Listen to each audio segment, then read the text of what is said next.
নমস্কার, শ্রাবন্তী রান্নাঘরে আপনাদের সকলের স্বাগত। আপনারা সবাই ভালো আছেন তো? আজকে আমি চিকেন পাতুরি বানাবো। চিকেনটাকে এইভাবে ছোট ছোট করে কেটে নিয়েছি। পেঁয়াজ কুচি, টমেটো কুচি, লেবুর রস, ধনেপাতা, কাঁচা লঙ্কা চেরা, এখানে আদা, জিরা, রসুন আর লঙ্কা একসাথে বেটে নিয়েছিলাম। আর এদিকে কলা পাতাটা আমি একটু সেকে রেখে দিয়েছিলাম। আর কড়াটা গরম করে নিচ্ছি। এবার চিকেনটাকে আমি ভালো করে সব কিছু দিয়ে মাখিয়ে নেব। প্রথমে আমি লবণ পরিমাণ মতো, হলুদ, পেঁয়াজ কুচি, টমেটো কুচি, ধনেপাতা, কাঁচা লঙ্কা চেরা, আদা রসুন জিরে লঙ্কার পেস্টটা, আর হচ্ছে কাঁচা সরষের তেল। এটা মাখানার কাছেই সব কিছু। আপনারা এখানে গরম মশলা বাটা দিতে চাইলে আপনারা দিতে পারেন। আর হচ্ছে একটু লেবুর রস, যেহেতু টমেটো দেওয়া আছে লেবুর রসটা একটু কম দেবে, না দেশি টমেটো এমনিই টক হবে। দিয়ে ভালো করে এবারে ম্যারিনেট করে নেব। ও এখানে হচ্ছে আমি একটু গোলমরিচ গুঁড়ো দিয়ে দিচ্ছি। চিকেনটা খুব ভালোভাবে ম্যারিনেট করা বা মাখিয়ে রেখেছিলাম। আপনাদের আমি এই রেসিপিটা আগেও দিয়েছিলাম। এই রেসিপিটা খুবই ভালো লাগে, আমি প্রায় বানিয়ে থাকি। ছেলে মেয়ে সবাই পছন্দ করে। অল্প তেল আর মশলা টশলা দিয়ে রান্না করলে পাতুরি যে কী ভালো লাগে। আমি এখানে আলু ব্যবহার করতেছি না। আপনারা যদি চান আপনাদের পছন্দ মতো আপনারা এখানে আলুও দিতে পারেন, ভীষণ ভালো লাগে। এই দেখুন ভালো করে ম্যারিনেট করে এটা মাখিয়ে নিয়েছিলাম। এবার এই যে কড়াটা যে আমার গরম হয়ে গেছে, আর সেই যে কলা পাতাগুলো আমি সেঁকে রেখেছিলাম, এগুলো আমি সব সেঁকে দিয়েছিলাম। জানেন এই কলা পাতাটা না আমার একটু নরম কলা পাতা, সেই জন্য আপনাদের কাছে হয়তো কলা পাতাটা আমার গুঁড়িয়ে গেছিলো। এবার এই সাইডে দিয়ে দিলাম। এরকম করে আমি চারিদিক দিয়ে কলা পাতাটা দিয়ে দেব।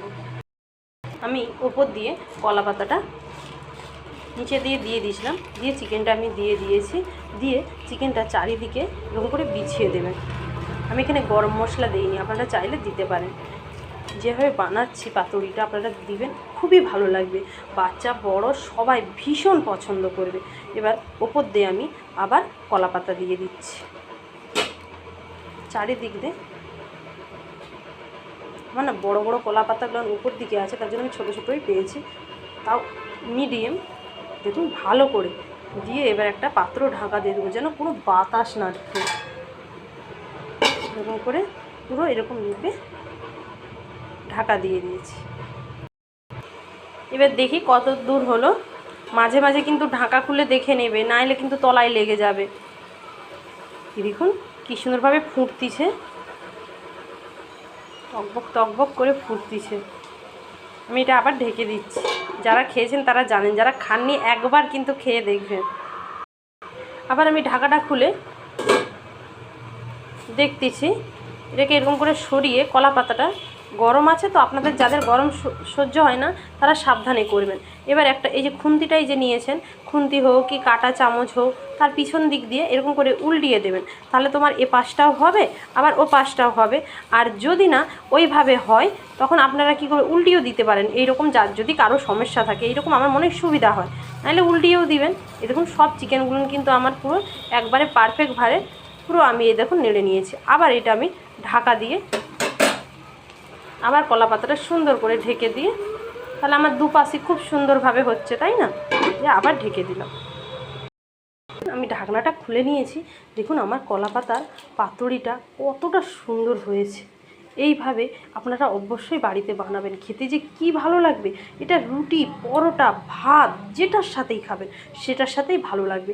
এখন কিন্তু এইটা আপনারা নামিয়ে নেবেন না, বন্ধ করেও এই কড়া বা পাত্র যে তাওয়া যে যার মধ্যে করে তার মধ্যে এটা রেখে দিবেন ঢাকা দিয়ে। খাওয়ার সময় শুধু আপনারা তখনই সবাইকে সার্ভ করবেন, দিবেন, তাই ভালো। আর আমার যদি এইরকম রেসিপি আপনাদের ভালো লেগে থাকে, শ্রাবন্তী রান্নাঘরে সবাই সাথে থাকবেন। আর আমার যত ভালোবাসার মানুষ আমার তরফ থেকে তাদের সবাইকে অসংখ্য অসংখ্য ভালোবাসা। তারা যেন সবাই খুব খুব ভালো থাকে, আমি ভগবানের কাছে এই প্রার্থনাই করি। আপনারা সবাই ভালো থাকবেন, সুস্থ থাকবেন। নমস্কার। এবার এটা আমি ঢেকে দিচ্ছি। আর শ্রাবন্তী রান্নাঘরে লাইক শেয়ার কমেন্ট করবেন। নমস্কার।